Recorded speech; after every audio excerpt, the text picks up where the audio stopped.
Et salut tout le monde, ici Axe Rider.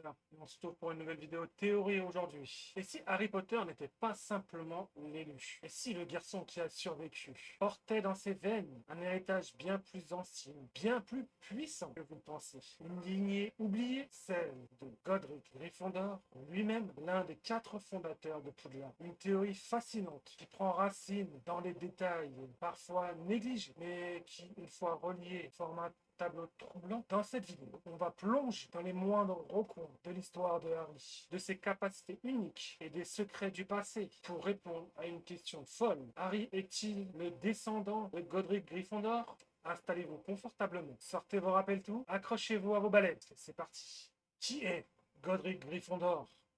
Avant de parler de Harry, il faut revenir à la source. Godric Gryffondor est l'un des 4 fondateurs de Poudlard. À côté de Salazar Serpentard, Edgar Plouffouf ou Rowena Serdaigle, il est connu pour ses valeurs de courage, bravoure, détermination et chevalerie. Mais peu de choses concrètes nous sont révélées sur lui dans les livres. Voici ce qu'on sait avec certitude. Il a vécu à peu près il y a 1000 ans. Il aurait grandi dans le village de Godric's Hollow qui porte son nom. Il était un duelliste talentueux et un fervent défenseur de l'enseignement magique pour tous. Et surtout, il possède une épée magique, forgée et enchantée par les gobelins, capable d'absorber les propriétés de créatures qu'elle vainc. Cette épée, elle est centrale dans cette théorie.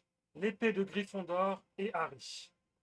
L'épée de Gryffondor apparaît pour la première fois dans la chambre des secrets. Lorsque Harry la sort littéralement du chapeau, un artefact millénaire scellé dans le chapeau et pourtant accessible à un enfant de 12 ans. Comment est-ce possible? Dumbledore l'explique que seuls les véritables Gryffondor peuvent trouver l'épée quand ils en ont besoin. Et Harry l'obtient sans effort. Dans un moment de danger, il la manie parfaitement pour tuer le basilic, une créature mythique que même des sorciers adultes fuirait devant elle. Ce n'est pas une fois. Harry réutilise l'épée dans les reliques de la mort pour détruire un Horcrux. Il la manie à nouveau, sans être blessé, comme s'il y avait un lien instinctif avec elle. Mais voilà le point clé. L'épée de Gryffondor reconnaît Harry et l'accepte. Est-ce seulement parce qu'il est un élève courageux ou y a-t-il quelque chose de plus profond? Et pourquoi pas Ron ou Neville à sa place dès le début? Pourquoi elle apparaît à Harry encore et encore? Le lien spécial entre Harry et le chapeau. Le chapeau magique n'est pas un simple chapeau enchanté. C'est un artefact créé par Godric Gryffondor lui-même, capable de sonder les pensées des élèves pour déterminer laquelle des 4 maisons est faite pour l'élève. Quand Harry le met pour la première fois, il se passe quelque chose d'étrange, difficile, très difficile. Beaucoup d'intelligence, oh oui, et du courage, un grand courage. Pourquoi pas Serpentard? Tu y ferais des merveilles, tu sais. Mais Harry répond mentalement au chapeau. Pas Serpentard, pas Serpentard. Et le chapeau change. Alors, sa décision. Et c'est un cas unique. Un élève qui communique mentalement avec le chapeau et qui influence sa propre répartition. Et ce n'est pas fini. Dans les reliques de la mort, Neville sort aussi l'épée du chapeau. Mais c'est Harry qui a ce lien intime, direct, presque hérité avec l'artefact de Gryffondor. N'est-ce pas troublant? Godric's Hollow. Coïncidence ou origine?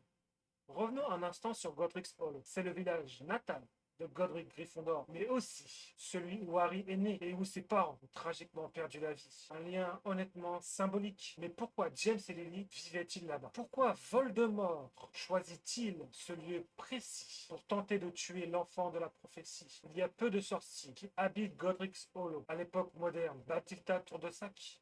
Les Dumbledore, est-il possible que les Potter soient les derniers descendants d'une branche oubliée de Gryffondor, restés sur place depuis des siècles? On sait que la famille Potter descend d'un certain Linfrid de Stincombe, un inventeur et guérisseur, en fait de Erwin Potter. Erwin épouse Yolande Peverell de la cape d'invisibilité, mais entre Linfrid et Godric Gryffondor, un lien pourrait exister. J.K. Rowling n'a jamais confirmé de manière catégorique que les Potter descendent de Gryffondor. Et on connaît son amour pour les arbres généalogiques pleines de secrets. La maîtrise du combat et de la bravoure. Harry n'a pas simplement l'épée, il a l'instinct du combat. Il affronte un basilic à 12 ans, un dragon à 14, Voldemort plusieurs fois, et il a mené l'armée de Dumbledore comme un général, un chef de guerre. Sa capacité à agir malgré la peur, à défendre les plus faibles et à se sacrifier pour les autres, ce sont exactement les valeurs défendu par Godric Gryffondor. Et ce n'est pas simplement du courage, mais un héritage spirituel. Ce que Dumbledore ne dit pas. Dumbledore sait beaucoup plus de ce qu'il révèle à Harry. Il sait que l'épée répond à Harry, que le chapeau l'a presque envoyé à Serpentard, que sa naissance à Godric's Hollow est symbolique. Et pourtant, il ne le dit jamais à Harry. Tu pourrais être un descendant de Gryffondor. Pourquoi? Peut-être parce que l'information n'est pas utile dans la guerre face à Voldemort, ou peut-être pour ne pas nourrir un ego, mais le silence de Dumbledore soulève un indice, pas une absence de vérité. Contre-argument et fausse piste. Évidemment, certains diront, n'importe quel vrai Gryffondor peut retirer l'épée du chapeau. Harry n'a aucun arbre généalogique confirmé allant jusqu'à Gryffondor. Neville aussi a sorti l'épée du chapeau. C'est Rogue qui a mis l'épée dans le lac. Mais justement, Harry est le premier à l'obtenir. Il est le seul à la manier aussitôt et aussi souvent. Et surtout, il coche toutes les cases de ce que Gryffondor aurait voulu transmettre à ses héritiers. Merci de m'avoir écouté.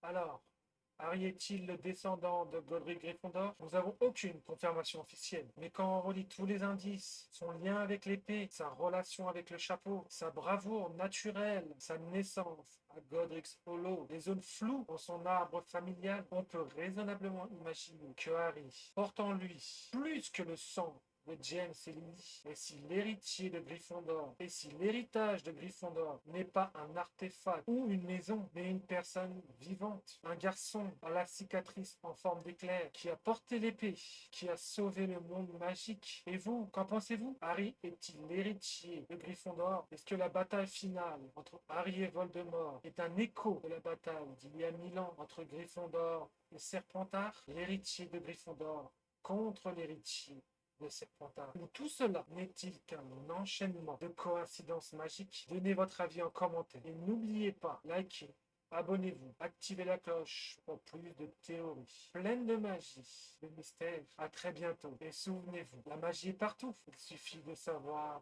Regardez, c'était Yax Rider. Ciao tout le monde.